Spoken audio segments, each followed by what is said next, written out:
Mas passou muito bem, porque com muita informação, obrigada a todos os oradores também, obrigada Vítor. Todos sabemos que a água é vital ao ser humano, sabemos também que esta tem um preço, é muito valiosa. Nas nossas casas, a água canalizada é um produto que é transacionado entre o cidadão e as empresas. Sendo nós consumidores de água um bem que encontramos ainda de forma gratuita na natureza, estaremos cientes verdadeiramente dos nossos direitos enquanto consumidores?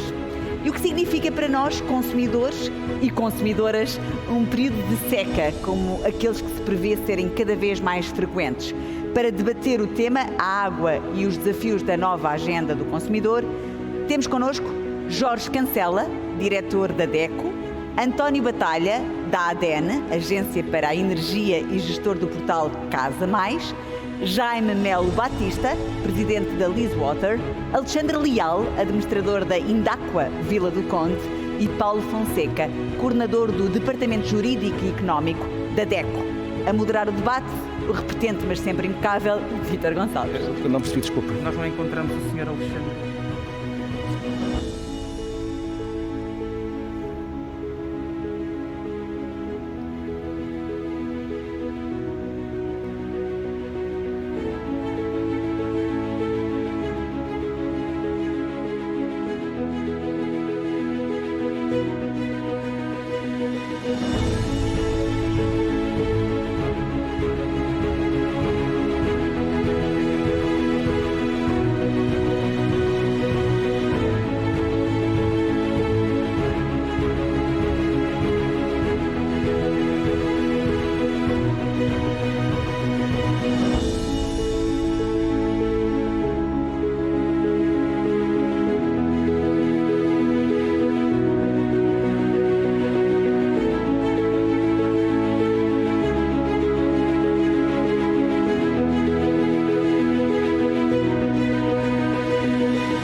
Estamos a ver imagens, nós estivemos a ver imagens magníficas aqui do Alqueva. Nós temos montado uma operação absolutamente extraordinária que sai de Portugal para o mundo inteiro. Temos oradores de todo o mundo e temos, obviamente, pessoas que nos estão a ver de todo o mundo. À noite, não esquecer um espetáculo magnífico em que, de facto, vamos conseguir sonhar com uma realidade que é aquela que nós queremos para o mundo, uma realidade sustentável. Queremos um mundo sustentável para que isto tudo dure muitíssimo para além dos nossos netos e bisnetos. Estamos então em condições agora de ouvir o próximo painel. Vítor, tens uns convidados especiais. Eu já estou aqui ao lado de um deles. Bom dia. Boa tarde, não é? Que horas são? Eu não tenho relógio. Que horas são? Tem? São mas tens daqueles relógios que são especiais. 11 e 19. 11 e 19. Então boa tarde e boa conversa. Muito bem, e vamos falar sobre a água e os desafios da nova agenda do consumidor. Os nossos convidados são o Jaime Melo Batista, que é presidente da Leasewater, centro dedicado às políticas públicas, regulação e gestão dos serviços de água e recursos hídricos. O Alexandre Leal, administrador da Indaqua de Matosinhos, a empresa especializada na gestão de sistemas de abastecimento de água para consumo humano. O António Batalha, gestor da Casa Mais, da ADEN, a Agência para a Energia, que tem como missão o desenvolvimento de atividades de interesse público na área da energia, uso eficiente da água e eficiência energética na mobilidade. E o Paulo Fonseca, que é coordenador do Departamento Jurídico e Económico da DECO. Eu começava com o António Batalha, que está aqui do meu lado direito, e de acordo com os últimos dados da ERSAR, em 2018, as perdas de água ascenderam a cerca de 172 milhões de metros cúbicos de água. Ora, quando nós pensamos na dimensão destas perdas, interrogamos quanto é que o país está a perder com isto. E a minha questão é como é que se pode resolver este problema. Julgo que é um problema que não é específico de uma região nem de uma cidade, é um problema nacional. Como é que se pode responder ou resolver um problema destes numa altura em que tantas vezes se fala em escassez de água? Desde já, muito bom dia. Obrigado pela presença da ADN aqui no painel da DECO. Relativamente ao tema que me coloca, nós podemos diferenciar aqui, não é possível para nós da ADN de identificarmos quais são as metodologias que podemos fazer a nível da distribuição da água, mas o que podemos identificar é que existem alguns métodos que todos nós podemos ajudar aqui a reduzir estas perdas, nomeadamente ao nível de atuarmos identificando quais são as perdas dos consumidores e da rede e também apresentar soluções. E o que a ADN tem feito ao longo do seu plano de evolução é ter desenvolvido algumas iniciativas e plataformas que permitam identificar estas perdas, nomeadamente a classificação hídrica Aqua+, permite identificar não só qual é o estado inicial do imóvel relativamente à classificação hídrica, à semelhança do que é feito no sistema de certificação energética, que mudou o paradigma, como todos nós vemos, a eficiência energética nos imóveis, mas também identifica as medidas de melhoria em que os edifícios podem melhorar. E com isto conseguimos identificar a rota para o destino, que é a redução dos consumos. Claro que do ponto de vista do consumidor, mas também depois vamos todos ganhando, porque ganhando o consumidor, ganha o país. Mas se identificamos o caminho, também temos de dar o veículo para poder chegar. E para darmos o veículo aí também desenvolvemos com novas metodologias tecnológicas e plataformas que permitam chegar a esta via e a chegar a este destino. Entre elas a plataforma Casa Mais, o portal Casa Mais, que permite de uma forma muito célere e ágil ligar o consumidor com as empresas e com os profissionais dos várias áreas temáticas da eficiência energética e hídrica. Este portal o que faz é evidenciar as empresas que estão devidamente capacitadas e de qualidade que atuam perante essas áreas e promove uma ligação muito próxima junto dos consumidores. Com esta ligação muito próxima, o que é que conseguimos fazer? É que os consumidores conseguem a estas empresas solicitar esclarecimentos e também fazer um pedido de propostas de melhorias. Ou seja, de um lado, indicamos o caminho a seguir por parte de classificações hídricas como o Aqua+, com as suas medidas de melhoria, e por outro lado, com a plataforma Casa Mais, identificamos as soluções que foram identificadas e o consumidor assim dispõe de uma forma muito ágil, tecnológica, veículos muito fáceis de chegar ao local. Com isto conseguimos garantir a eficiência energética e hídrica dos imóveis, mas também a sustentabilidade, o conforto que hoje em dia, face à pandemia, todos nós sentimos que há algum desconforto nas nossas habitações e conseguimos deste modo garantir ou aproximar ao conforto da habitação. Mas há pouco fez referência às perdas que há na rede e às perdas individuais que há em cada uma das nossas casas. Exatamente. Isso, a ADN tem um papel em ambas as situações, ou na questão das redes Não. é uma questão diferente? O papel da ADN é relativamente ao consumidor. Estamos a falar na habitação. Exato. As perdas da rede é algo que não é focado diretamente connosco. Nós conseguimos também verificar que existem as perdas da rede, mas não podemos agir e não podemos identificar soluções. Podemos trabalhar a capacidade técnica de estar com as entidades gestoras, mas o nosso foco é mesmo no consumidor. E o consumidor também apresenta muitas perdas, embora não pareça, às vezes por vezes temos rupturas, temos perdas na rede que não conseguimos identificar. E com estas novas metodologias, tecnologias, conseguimos sim identificá-las. Dava agora a palavra ao Alexandre Leal, que está à distância, está online. Alexandre Leal, que é administrador da Indaquam de Matosinhos, empresa especializada na gestão dos sistemas de abastecimento de água para consumo humano e saneamento de águas residuais. É o maior operador no universo das concessões municipais em Portugal. E eu perguntava-lhe, Alexandre Leal, relativamente a esta questão das perdas, que é uma questão que é muito referida, qual é o seu ponto de vista? Como é que se poderá encontrar soluções que possam minimizar ou mitigar este problema? Muito bom dia. Não estou online, estou mesmo aqui presencialmente no fórum. Peço desculpa, eu peço imensa desculpa. Antes de mais, desejar bom dia a todos, agradecer o convite que nos foi interessado.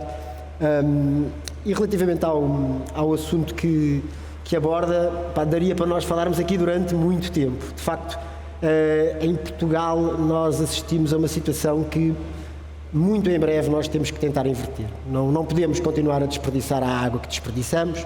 Nós temos valores de água não faturada que nos deveriam assustar a todos Dos últimos dados do regulador, que são de 2019, Portugal apresentava um índice de água não faturada de 28,8%, próximo dos 29%. Temos nos últimos anos reduzido, mas muito pouco, andamos muito próximo sempre dos 30%.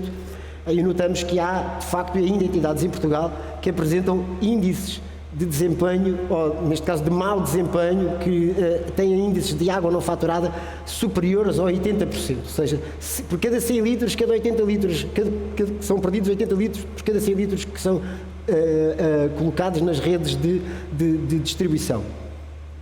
É um caminho vasto, é um caminho longo, mas que só se faz com estratégia. Portanto, eu acho que há aqui, de facto, falta de quem lidera as entidades gestoras, falta de estratégia para inverter este cenário. Nós, no Grupo Indaqua, desde que começámos a operar as nossas primeiras concessões, esteve sempre presente na nossa estratégia que teríamos que desperdiçar a menor quantidade de água possível. A água é um recurso escasso, é vital. Nós estamos num país que passa por períodos de stress meteorológico bastante grandes, cada vez mais alargados e mais constantes, e temos sem dúvida nenhuma de estar atentos e inverter este cenário. Nós no grupo, e falando um pouco aqui do tema da transição digital, o que nós fizemos claramente foi encontrar as melhores tecnologias que nos possibilitam nós conseguirmos identificar eventos de fuga de água. Nós colocámos sensores na rede, temos a rede sensorizada, dotámos a rede de alguma inteligência artificial, portanto, e é isto que nos permite, por exemplo, que nós conseguíssemos atingir em 2019, num dos concelhos onde estamos presentes, o Concelho de Vila do Conde, 9,4% de água não faturada, que é o valor mais baixo atingido por um concelho a nível nacional. É um valor de referência a nível internacional, é um valor que a nós nos orgulha, não só pelo valor atingido no Concelho de Vila do Conde, mas temos outros municípios que também estão no top 5 de desempenho a nível nacional. No overall do grupo estamos claramente bastante distanciados do que é a média nacional, estamos muito próximo dos 15%, é um valor que deveria servir de referência. O caminho é um caminho longo, que não é difícil, do ponto de vista do investimento, muitas das vezes não necessita de valores tão avultados como se faz muitas das vezes passar, mas tem que haver estratégia, tem que haver formação das pessoas que trabalham nas entidades, o que acaba muitas das vezes por não existir. Nós em Portugal temos uma heterogeneidade bastante grande de entidades gestoras, de grande dimensão, de pequena dimensão. Isso complica o sistema? Isso complica claramente o sistema. Portanto, e este paradigma terá claramente que ser invertido. Tem que haver incentivos à eficiência. Porque se não houver incentivos à eficiência, o caminho não se vai conseguir inverter no que respeita às perdas de água nos sistemas de distribuição. E há uma grande desigualdade nessas perdas em termos nacionais? Há bastante grande. Há pouco fez referência ao top 5 das coisas boas, digamos, no top negativo, onde é que há mais perdas, digamos assim? Infelizmente, nas zonas ou nas entidades gestoras que operam sistemas de menor dimensão. E por mais incrível que possa acontecer, muitas delas localizadas em zonas que passam por cenários de escassez de água com bastante regularidade. Portanto, e há aqui algo que tem que ser feito a este nível. Portanto, são, na maior parte dos casos, municípios, entidades que dependem diretamente do município, em que a própria dimensão também estrangula muitas das vezes a adoção de algumas tecnologias, a utilização de algumas ferramentas que lhes pudessem ajudar a inverter este cenário. Os recursos humanos muitas das vezes também não são os mais adequados, porque não estão dedicados única e exclusivamente à questão da água, da quantidade de água que é distribuída, da água que se perde, da água que se fatura, porque também é importante, porque muita desta água que é não faturada é água que efetivamente não se perde, ela até é utilizada, mas acaba por não ser faturada. Eu acho que isto complica, de certa forma, a inversão deste cenário, que é mau, que é, para não dizer muito mau, e que não nos coloca a nós como país, não nos dá uma imagem muito positiva lá fora. Jaime Melo Batista, presidente da Leasewater, bom dia. Bom dia. A Leasewater é um centro dedicado às políticas públicas, regulação e gestão dos serviços de água e recursos hídricos. Queres fazer-nos uma apresentação de qual é o vosso papel neste complexo sistema de distribuição de água e de gestão das águas em Portugal? Muito bem. A Leasewater é uma associação sem fins lucrativos criada recentemente, há pouco mais de um ano. E porquê que criámos a Leasewater? Porque a constatação para nós era evidente, em Portugal e no estrangeiro também, que os serviços de águas não poderão ter o desenvolvimento que nós queremos se não tivermos políticas públicas sólidas, como aliás foi referido, estratégias, se não tivermos uma regulação forte e se não tivermos naturalmente bons operadores destes serviços, que em Portugal, para ter uma ideia, são mais de 300, portanto é um setor complexo desse ponto de vista. E, portanto, olhar para os problemas, meramente do ponto de vista técnico, do ponto de vista económico, do ponto de vista jurídico, não nos vai resolver o problema. Temos que olhar para as políticas públicas e, concretamente, a nossa política pública, que já existe, mas que tem claramente de ser melhorada. Aliás, neste momento estamos a entrar numa fase de discussão pública do que vai ser a nova estratégia do setor para os próximos 10 anos, através do Pensar 2030, e todos, profissionais e não profissionais, vão ter a possibilidade de conhecer, debater essa estratégia. E essa estratégia é vital, é a política que vamos ter nos próximos 10 anos. E, realmente, nós, sem ter essa estratégia adequadamente feita e, essencialmente, implementada na prática, não vamos resolver os problemas das perdas de água, disto ou aquilo. Vamos melhorar, certamente, mas não vamos resolver. Porquê? Porque, para que este setor atinja aquilo que nós queremos, que é a excelência, digamos assim, nós não somos um país que esteja mal, propriamente, neste serviço, mas pode atingir muito melhor nível. Nós temos que ter um muito maior compromisso dos órgãos políticos, não só o Ministério da Tutela, mas outros ministérios, o Parlamento, o Poder Local, por exemplo, muito empenhados na sua quarta parte da implementação da política pública. Nós temos que ter um enorme empenho e envolvimento do regulador de serviços, e também do regulador ambiental, APA. E temos também que ter esse compromisso dos 300 operadores, sejam eles municipais, sejam estatais, sejam privados. É dessa responsabilização comum, à volta de uma estratégia comum, que nós vamos conseguir criar as condições para ultrapassar estes problemas. E temos também um problema-chave, que é, digamos, cultural.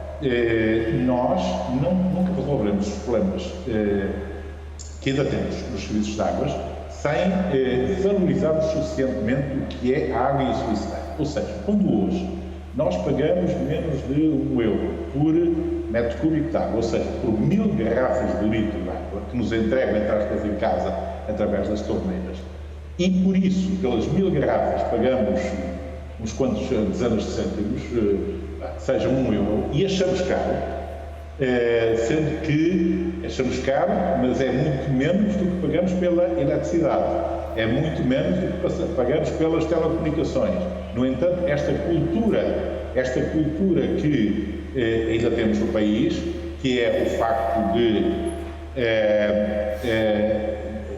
achar que este serviço não tem realmente o valor que ele tem, portanto, não valorarmos o serviço, cidadãos, decisores, enquanto isso acontecer, obviamente não vamos ter capacidade de implementar uma boa política pública. E, assim sendo, digamos, a minha mensagem é: vamos concentrar-nos numa boa política pública, vamos concentrar-nos na sua implementação efetiva, vamos, todos nós, os decisores, mas também os cidadãos, e vamos dar valor à água, dar muito valor, o valor real que ela tem, e não termos a atitude normal de dizermos que a conta de água, que são 10 euros, é demasiado cara. Não, ela é barata realmente, e sem esta mudança de cultura, realmente a importância da água e a importância dos serviços de água, não iremos lá. Obviamente, em cima disso temos muitos aspectos. Nós temos que melhorar a nossa eficácia nos serviços, temos que melhorar a nossa eficiência, a sustentabilidade desses serviços e também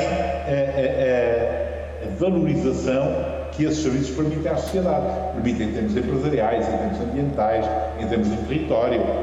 Tudo isso tem que estar dentro dessa estratégia. onde, por exemplo, os aspectos que já foram referidos, capital humano, são essenciais. Nós temos que ter excelentes profissionais nesse setor. Os aspectos de informação, temos que ter muito boa informação nesse setor. Felizmente temos razoável informação, podemos melhorar ainda. Os aspectos de conhecimento e inovação. Portanto, é esta visão da governança da água, mais do que aspectos técnicos ou económicos ou jurídicos, isoladamente, que certamente são importantes, mas que nunca poderão resolver problemas tão complexos como os que temos, sem a tal visão holística e integrada que a Liswater pretende trazer para o setor, quer em termos nacionais, quer em termos internacionais. Essa é a visão da Liswater, mas julga que é a visão que está em marcha e que é posta em prática diariamente? Ou há uma grande distância entre essa visão e a realidade? Há uma grande distância, naturalmente estou a falar de Portugal, mas também estou a falar ao longo do mundo, digamos assim, em que ainda muitos países não têm uma estratégia, nós temos. O nosso problema não é ter uma estratégia, é melhorar essa estratégia e implementar efetivamente essa estratégia, envolver todos nós nessa estratégia e, nomeadamente, como eu digo, quer o poder político, quer obviamente o setor e os seus técnicos, quer o próprio consumidor. Portanto, realmente há aqui um gap entre aquilo que é a necessidade de termos uma política pública, uma boa relação e bons serviços e a realidade. Porque verdadeiramente não estamos aparentemente dispostos a pagar isso, apesar de pagarmos um valor muito baixo. E não estando dispostos a pagar isso, não teremos nunca operadores altamente eficientes. Digamos, uma falsa economia pensar que queremos pagar ainda menos pelas tais 1000 garrafas de água que nos entregam, não queremos pagar €1, queremos pagar ainda menos. Isso é uma falsa economia, porque quer dizer que no futuro nós teremos sistemas cada vez mais degradados, porque não têm manutenção suficiente, menos bem operados, vamos deixar à próxima geração um serviço pior do que aquele que hoje temos, que não é mau de todo, devo dizer, temos que dizer que nós temos genericamente serviços bastante razoáveis, mas não conseguimos melhorar e especialmente não conseguimos dar sustentabilidade para o futuro se não tivermos essa nova forma de ver a importância da governança da água. Chamava o Jorge Cancela, da DECO, que está online connosco. A DECO é uma organização que defende os direitos dos consumidores. Esta questão da água é uma questão que preocupa os consumidores de há muito. Sim, bom dia, muito obrigado, bom dia a todos. Muito obrigado pela questão. Bom, na DECO, a questão da água, tal como outras, é vista não só numa perspectiva de consumo, mas cada vez mais numa perspectiva de utilização, ou seja, não só no fim de uma cadeia, mas sim como elemento de uma cadeia que tem a ver com um ciclo e que tem a ver com uma gestão global integrada. Nesse aspecto, e na sequência do que tem sido anteriormente referido, o papel do consumidor, neste caso consumidor, utilizador, gestor, portanto só vou utilizar a palavra consumidor como facilidade, para não dizer isto tudo, é essencial, como é natural, porque todos somos, não é? Nenhum de nós pode viver sem água e, portanto, isto liga-nos a todos nós num desidrato comum e, portanto, estamos todos do mesmo lado, estamos todos do mesmo interesse, nenhum de nós pode viver sem água. Nesse contexto, a DECO tem abordado esta questão essencialmente em três pilares estratégicos, digamos assim, de intervenção. Tem a ver com a dimensão da informação, seja individual, seja coletiva. Outra tem a ver com as questões da educação e da formação e outra as da representação do consumidor.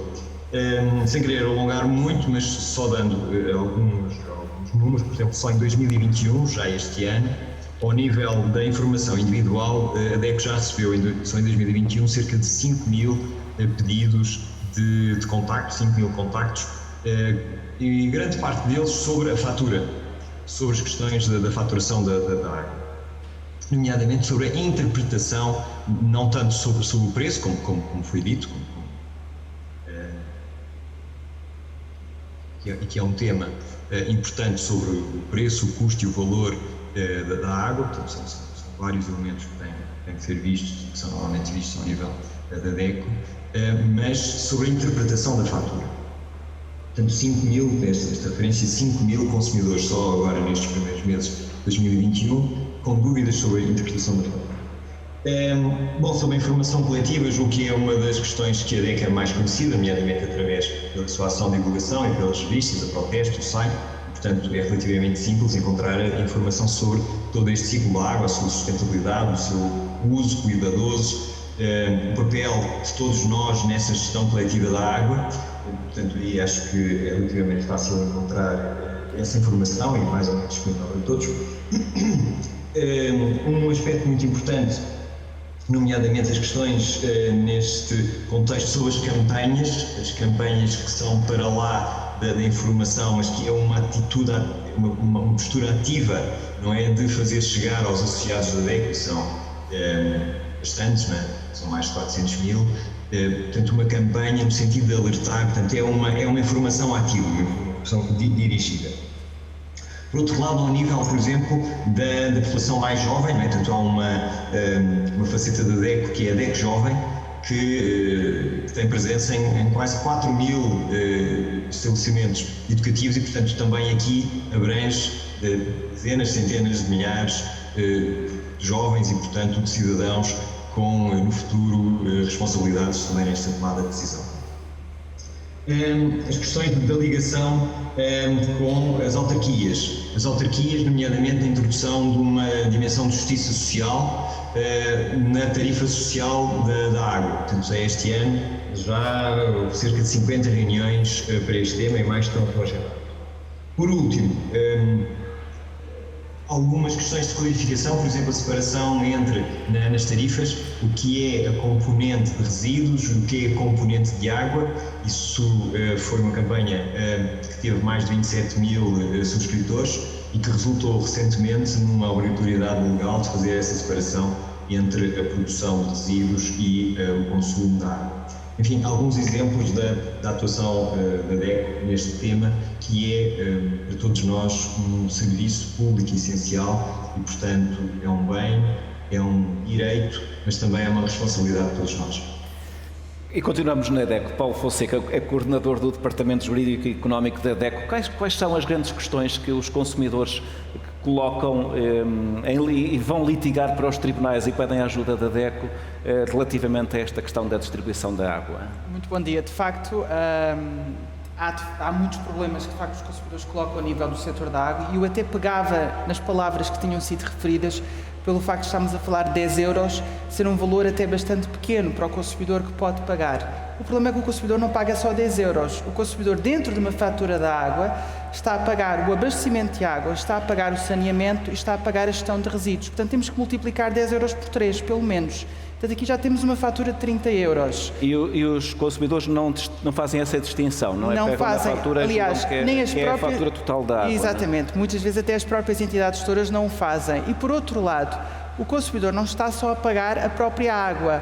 Nós verificamos muitas situações em que a componente fixa, que é a disponibilidade dos serviços, portanto, é toda a estrutura do serviço que é cobrado ao consumidor, chega a ser muito superior ao valor da água que efetivamente o consumidor está a consumir naquele momento.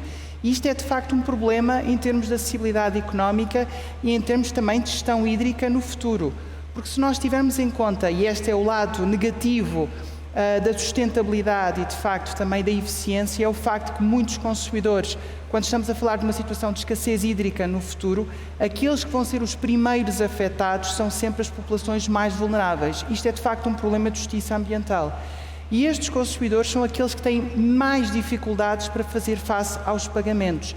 E se olharmos para um mecanismo, que é o mecanismo da tarifa social da água, que existe também noutros serviços, temos o caso do exemplo da energia, em que temos quase 500 mil de consumidores que beneficia desta tarifa. No caso da água, estamos a falar de uma tarifa que é voluntária por parte dos municípios, ou seja, é o município que escolhe ou não se quer efetivamente aplicar este tarifário social.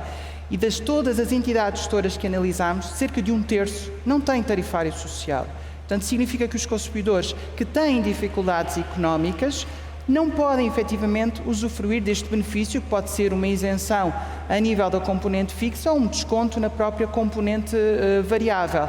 E de facto estes são os consumidores que são os mais afetados. Outros municípios que nos dizem que aplicam, portanto, diversos descontos, na verdade não são descontos que são visíveis para o consumidor.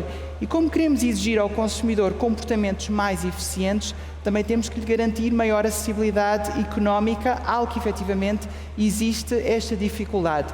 E eu até voltava a uma questão que é premente atualmente. Nós sabemos que estamos numa situação de pandemia e que os consumidores têm neste momento ou estão a beneficiar de um sistema que proíbe o corte dos serviços pelo não pagamento da fatura, mas que vai terminar agora no final de julho, e dos contactos que tivemos com as entidades gestoras, as próprias entidades reconhecem que há um tsunami que se está aqui a criar quando chegarmos a julho. Porquê? Porque em julho o consumidor que não vai fazer o pagamento das faturas anteriores vai ter o corte dos serviços. Portanto, nós podemos estar a falar de milhares de consumidores que podem estar numa situação iminente do corte dos serviços.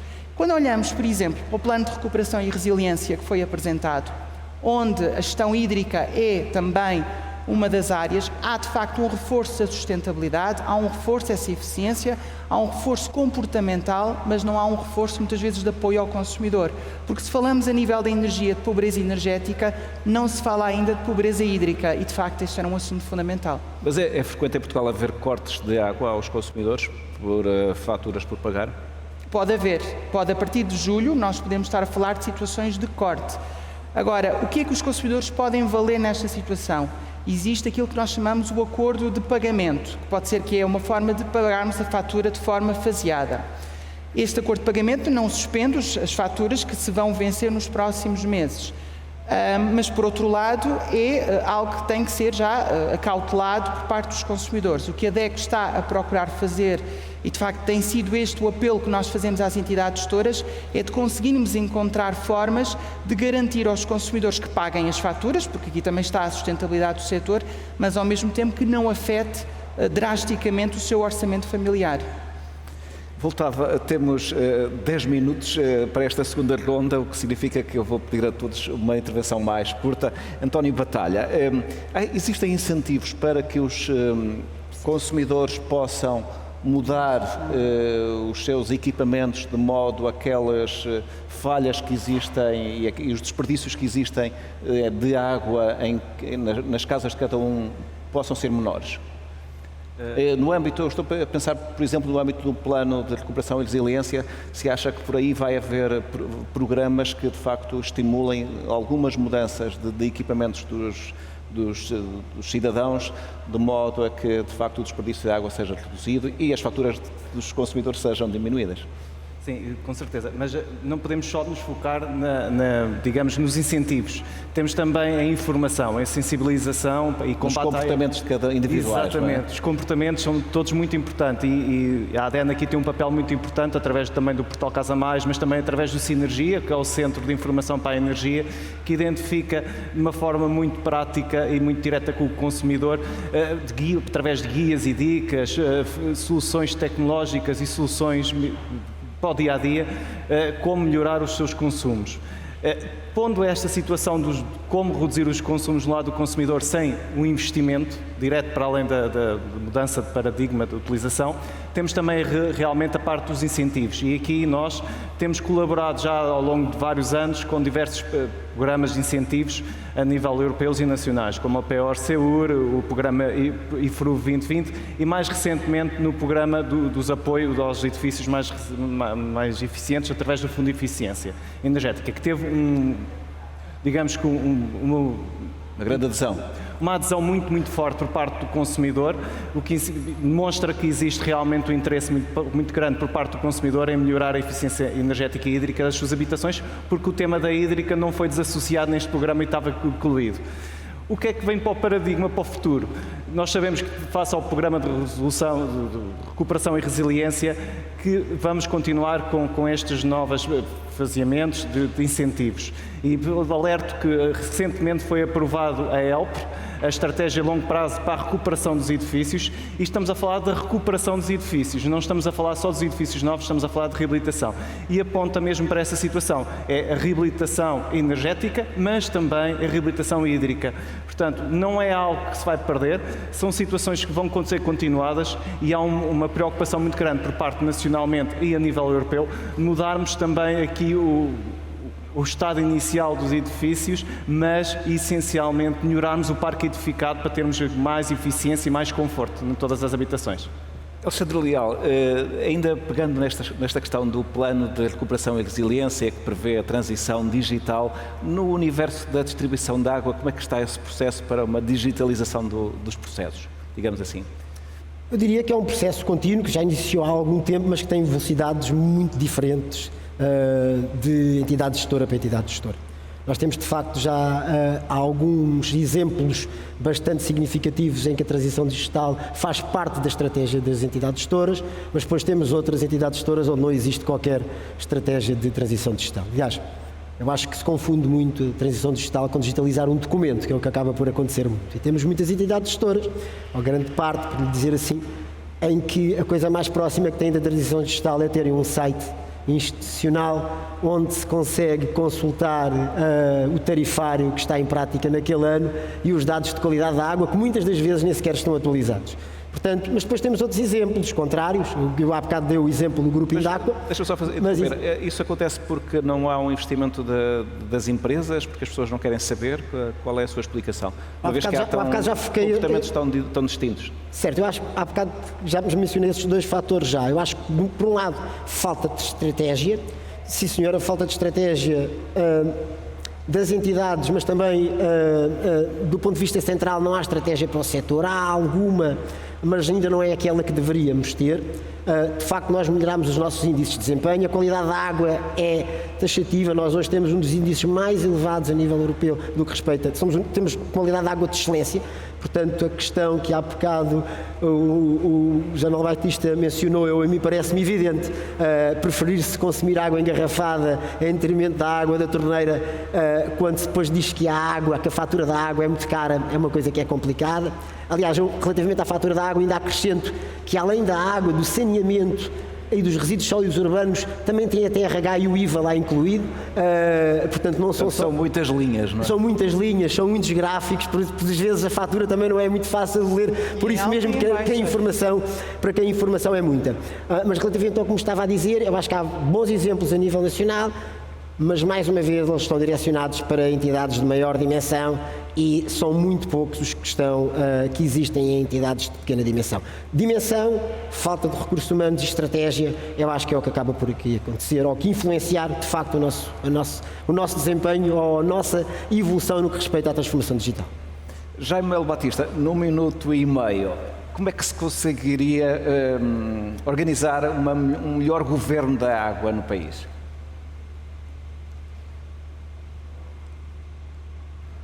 Nós não estamos a ouvi-lo.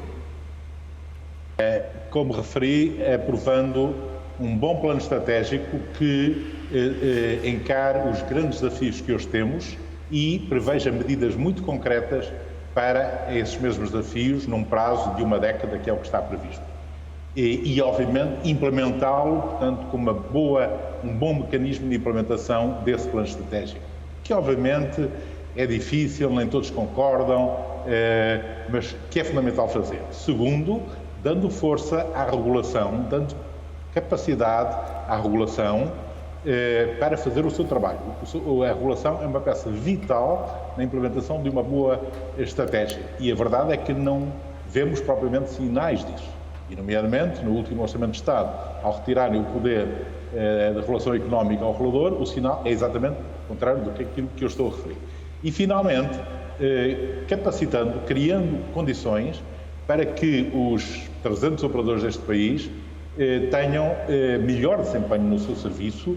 Isso passa por muitas medidas, nomeadamente a sua própria organização, daqueles que são mais frágeis, que hoje não têm uma gestão especializada e têm que ter, que hoje não têm uma contabilidade correta e têm que ter, que hoje não pensam no futuro nem na reabilitação dos sistemas, mas têm que pensar, e mais uma série de outros aspectos. Portanto, é nesse conjunto de jogarmos com um grande empenho do Poder Central, através da estratégia, uma grande intervenção da regulação de serviços e também na ambiental, e para isso é preciso dar-lhes força e condições, e eles próprios fazerem o seu serviço, e depois os próprios operadores perceberem que não podem gerir esses serviços tão complexos com estruturas frágeis, sem profissionais, sem contas bem feitas, sem orçamento adequado, etc. Obviamente hoje já temos operadores de primeira linha, e temos aqui a Indaqua, são operadores perfeitamente profissionais e que fazem o seu trabalho. Estou a falar daqueles que ainda não fazem. E, digamos, acompanhar tudo isto, uma percepção social de que temos que dar muita atenção a este setor, aos profissionais deste setor, a estes serviços e à nossa capacidade de perceber o quão importante é este serviço e a nossa disponibilidade também para pagar esse serviço. Muito bem. Porque, sim. E nós terminamos o nosso tempo, mas eu vou dar a última palavra ao Jorge Cancela e peço-lhe um minuto, porque de facto o tempo para este debate já terminou. Relativamente a esta questão da preocupação com a água, em relação a outras preocupações que chegam à DECO dos consumidores, qual é a relevância que tem? É média, é grande, é pequena? E num minuto, se fosse possível. Não é grande. Obrigadíssimo. Não, é grande e provavelmente tenderá a aumentar porque estamos não só numa questão de preço e numa questão de serviço, mas provavelmente estamos também numa questão de alterações climáticas e a preocupação em que todos nós, volto a insistir neste aspecto, e portanto não só na dimensão do consumo, portanto, na dimensão de fim de cadeia, mas na dimensão de gestão, todos nós temos que ser gestores de água e todos nós temos que perceber esse nosso papel e portanto esta cidadania ativa que a gestão da água implica é fundamental. E, portanto, acreditamos que as preocupações com a água venham a aumentar, esperemos que também no bom sentido, não só na interpretação da fatura e, portanto, que esses aspectos venham a ser resolvidos, mas sim na percepção em que todos nós temos que ser gestores deste ciclo da água e que, se calhar, há usos diferentes para diferentes tipos de água, que não é preciso continuar, por exemplo, a regar plantas ou a lavar ruas com água potável e coisas no género, e portanto que temos que nos preparar para uma nova verdadeira transição ecológica associada também para uma nova e verdadeira transição digital. Muito obrigado. Paulo Fonseca, 30 segundos também para si. O que é mais urgente do ponto de vista do consumidor? Muito rapidamente, ou seja, eu penso que a ideia fundamental aqui é a proximidade também com o consumidor, porque não há setor onde existe a maior assimetria a nível regional do que o setor da água. E esta proximidade, ganhar literacia, o consumidor ganhar esta literacia só se consegue fazer entrando na casa do consumidor. Não basta ter um site, não basta ter uma campanha genérica, é preciso estar junto do consumidor. Agradeço ao Jaime Melo Batista, ao Alexandre Leal, António Batalha, Jorge Cancela e Paulo Fonseca, a todos. Muito obrigado. Catarina, ficámos a saber que, de facto, as preocupações com a água, se já as tínhamos, devemos mantê-las. E, sobretudo, olhar para as faturas para ver quantas linhas lá estão. Evidentemente é necessária mesmo esta cidadania ativa. Obrigado aos senhores. Só tiveste senhores neste painel. É verdade. Mas ainda temos muitos senhores e senhoras pela tarde fora.